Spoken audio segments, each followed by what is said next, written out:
Rene Akker interviewt John Thackara, de directeur van het Design Instituut, ofwel Vormgevingsinstituut in Amsterdam, over zijn instituut en over Doors of Perception. Could you tell me what is the Design Institute? What does it stand for? We are a small research institute that was set up 3 years ago to find new ways in which design could contribute to innovation, to social and cultural development in Holland, but also in the rest of Europe. We call ourselves a think and do tank, which means that we have two basic activities. We look at the way the future is coming towards us and we ask questions about it, which is the thinking bit. And then we do design projects together with companies, scientists, universities and designers, which is to propose solutions or propose scenarios about how we should respond to these future trends. That's the doing bit. So we always think and do. We don't just talk, we don't just do design things, we try and combine them together. And could you tell us a little bit about what the position of the Design Institute is at the moment? What is going on? Where do you see yourselves in the... We're a strange hybrid organisation, and there's no one quite like this one in the world at the moment.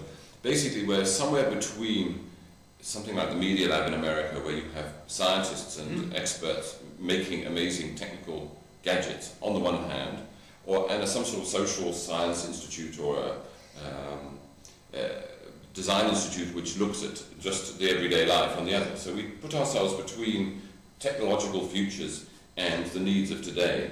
What we try and do is bring people together to talk about how we actually use these new technologies in a different way to meet today's and tomorrow's needs. Okay.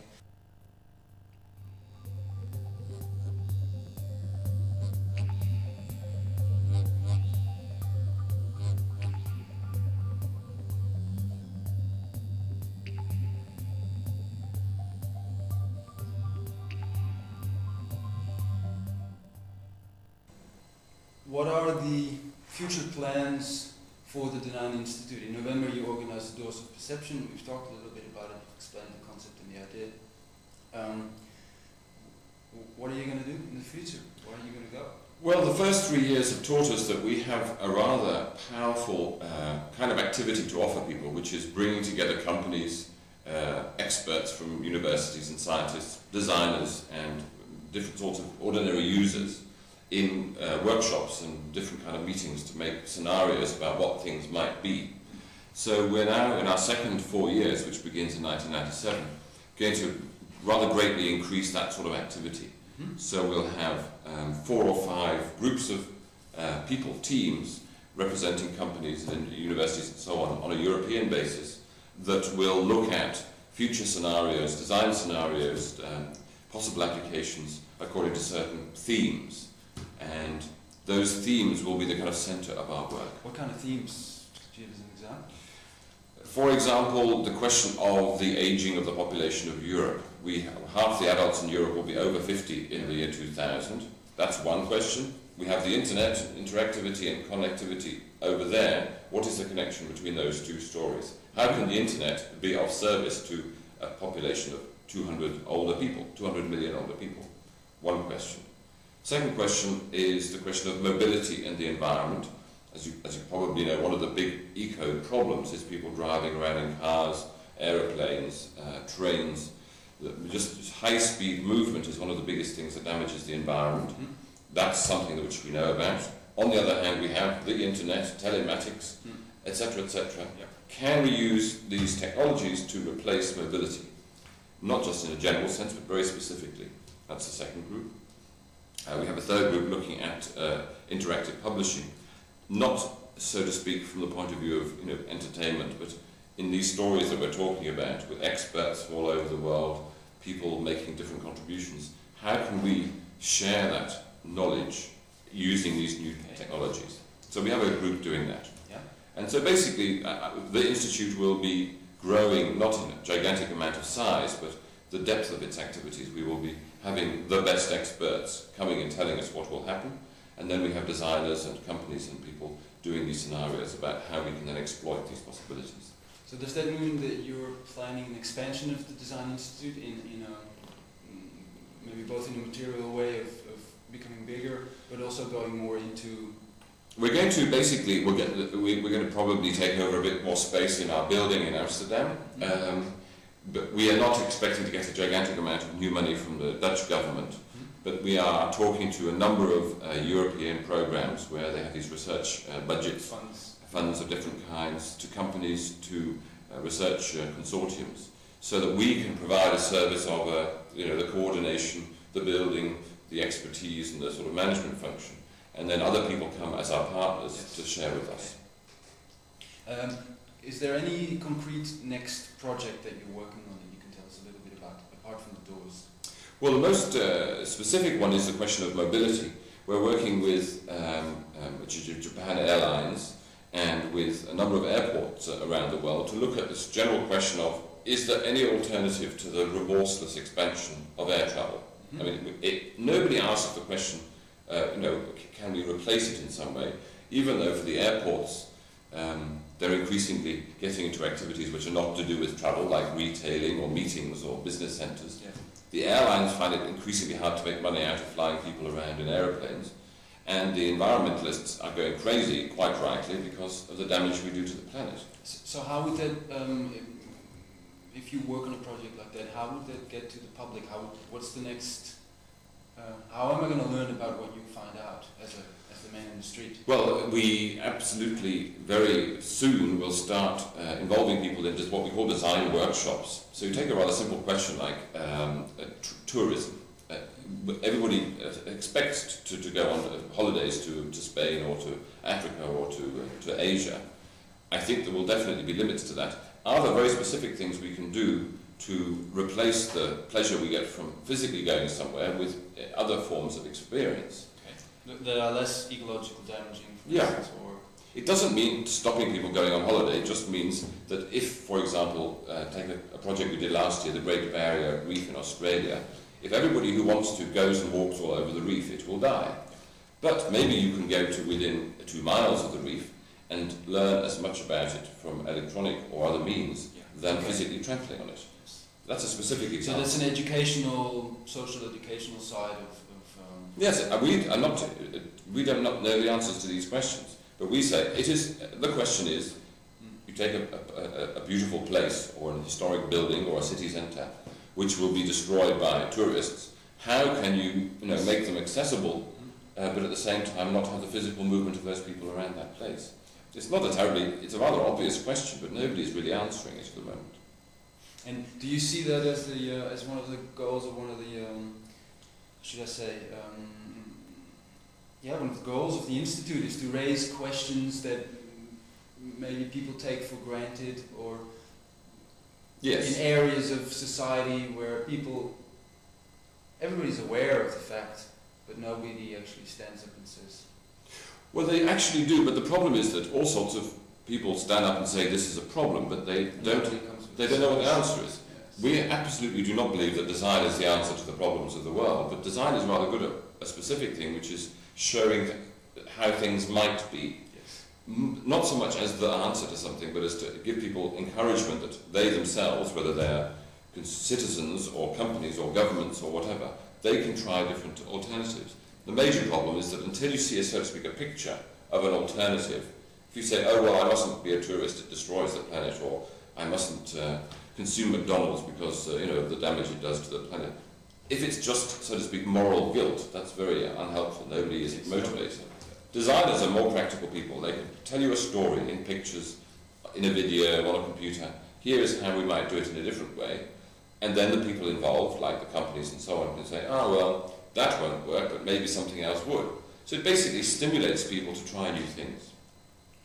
Okay, well, that's a good good way to describe it, is that you try to stimulate people in finding new solutions. Absolutely, yeah. Pointing in new directions. Yes, not to be the answer. People don't come here for the answers. They come here to be, to share with us the question, and also to find new techniques for looking ahead. Bringer of hope. Well, I absolutely do not want to be messianic and moral about it. We are rather practical and try and be very specifically well organized and saying, okay, here's a problem, here's an interesting story, what could we do about it? And then the success of those activities is more or less completely determined by the people that come here. It's not that we do it, but we're the kind of catalyst. So what kind of people do come here? Are they... Like a lot of different people. I mean, just to stick with this tourism question, for example, I mean, a workshop we did last year, we had the world's leading expert on the Great Barrier Reef came along to tell us about the problem of people trampling around on it. Then we had somebody from the tourism industry saying, we have to have these tourists, the economy of Queensland depends on these tourists. Then we had somebody from the airline industry saying, well, yes, we make money out of taking tourists to Australia, but it's not very profitable, we only make $5 a seat or whatever it is. Then we had people from the telematics, teleconferencing, multimedia, virtual reality, the sort of technical kind of people saying, well, we can do these things at the moment. And then we had designers saying, well, how do you connect these rather contradictory stories together in such a way that one can perhaps meet everybody's needs or begin to meet them? So the designer the job of the designer in this story is to sort of analyze these contradictory positions and say, well, what if we did this or that? Okay.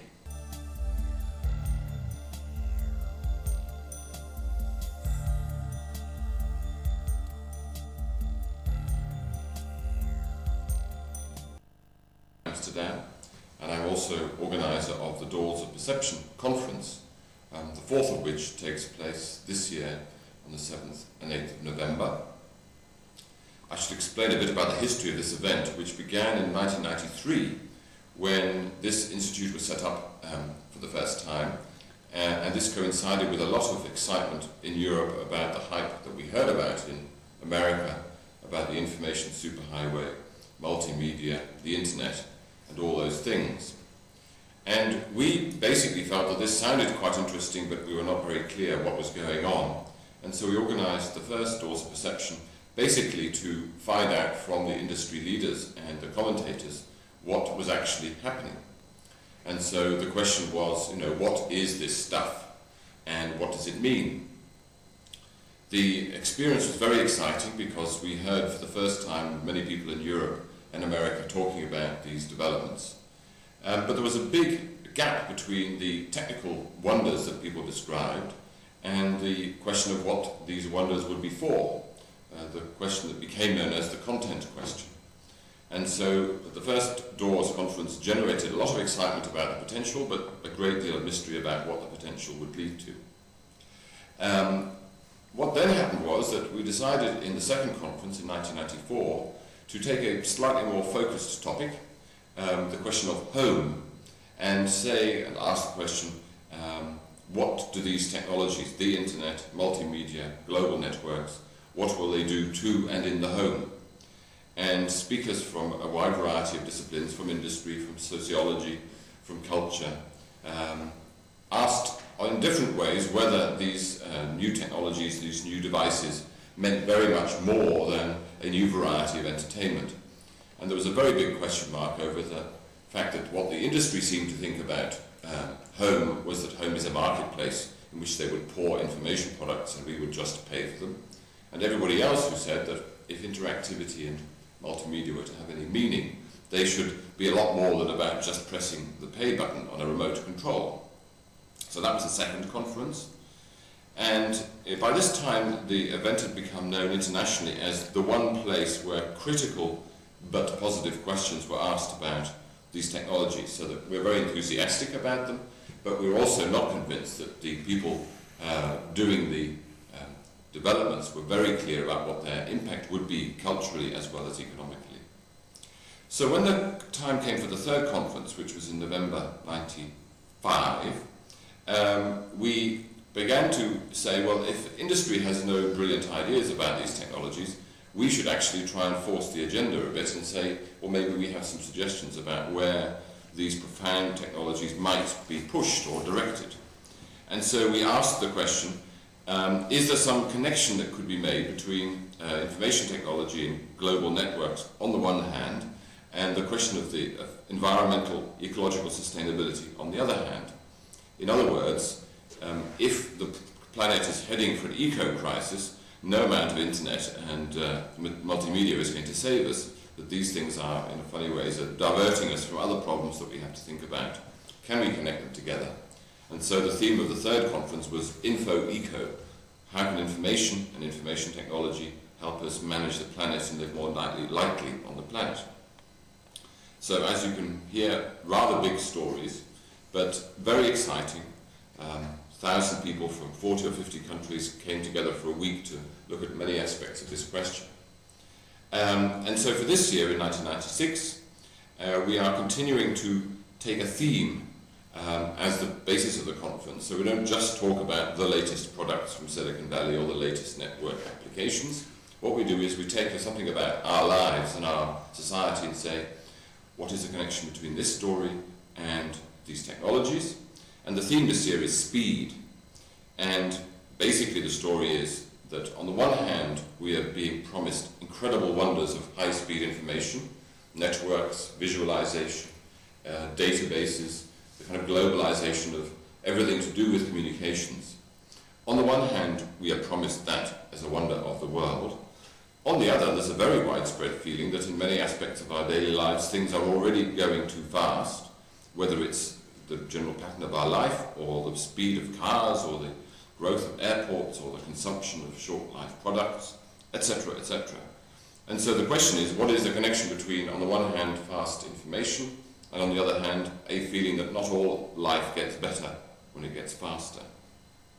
So, as in past years, the conference will be about speakers from the worlds of information technology telling us what is possible, high speed, high quality, high connectivity, very amazing things.